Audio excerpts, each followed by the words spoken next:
the last thing to do in this document is to fit the text that's missing here in the third column, some special pull quotes.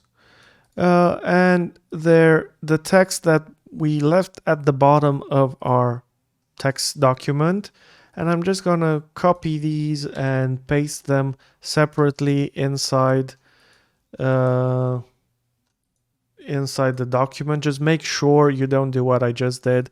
If your text is active and you paste, it's gonna paste inside your text. So just hit escape or click outside of any box, make sure nothing is selected, and then just hit Control V or go to the menu and hit paste from here or however you prefer. And it's gonna come in its own box, the text that you just pasted. And these boxes, well, we'll decide their height in a bit. They're supposed to fill these 3 columns of our grid. So I'm just going to bring them to align with this photo on the left and, well, with the gutter here on the right, both of them. Quickly do the text settings. These both have the same settings, so the font is that C059 Roman. It's 10 points, not 9 as the main body copy, so it's slightly bigger. And it is aligned to the right. So you can, if your screen is big enough, you will see the option here. If you can't see it here, you have to switch to paragraph formatting controls, and it's going to be in the first set of options, go from left to right. And the same for the other box here, C059, Roman, 10 points, and aligned to the right. And if we actually look back here, it's Roman only up to and including the colon, and then all of the rest of this quote and the one underneath is italic. So let's reflect that italic and italic again.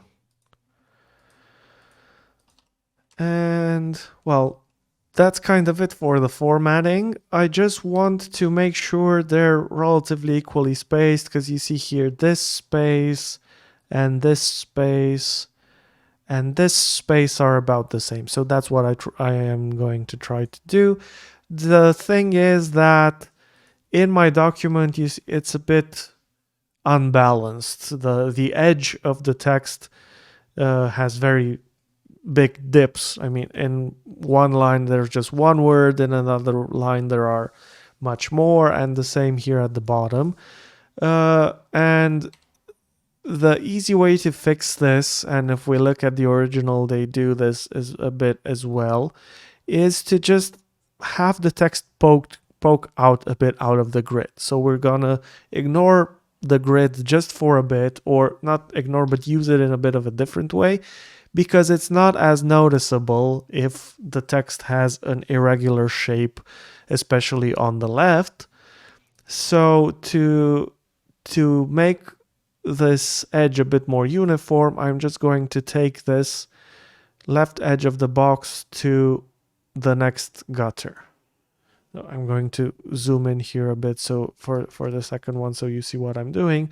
The box is, or should be, as it is now, 3 columns, and I'm just going to extend it this extra gutter. And you see the text realigns much nicer. Okay, and now that I have done this, it looks better, and it's difficult to tell, a bit more difficult to tell that it's not quite properly aligned, and I'm literally going to be counting how many lines I have here from the photo to the text. Think about 2, 4, 6 is okay, then 2, 4, 6 from the top, and 2, 4, 6, 7 in the middle. Yeah, that's about as close as I'm going to get to space this out evenly, and that is it. There are some final details to take into consideration, but basically our page is now done.